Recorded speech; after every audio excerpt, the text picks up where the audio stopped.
तेरी यादों में अक्सर सपने संजोते हैं, हम तुमसे दिल लगा के दिन रात रोते हैं, हम तुमसे दिल लगा के। मालूम ना था ऐसा प्यार होगा, पल भर का मिलना भी दुश्वार होगा। मैं तो तुझे कभी पल भूल न पाऊं, जाने वफा पास तेरे दौड़ के आऊं।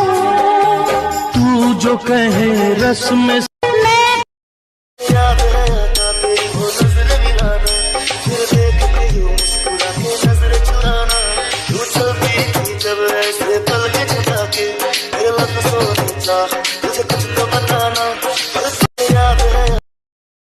जितना कमाई है सब तीनिए के दिहा, जितना कमाई है भले सब तीन के दिहा, राजा जुग जुग दिहा खाली।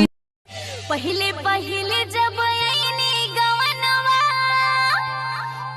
हमर सासू से झगड़ा हो गया, परे बलम परे देसवा हमर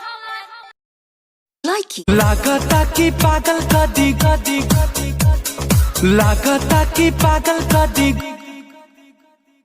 गोरी तो हर प्यार, गोरी तो हर प्यार, गोरी तो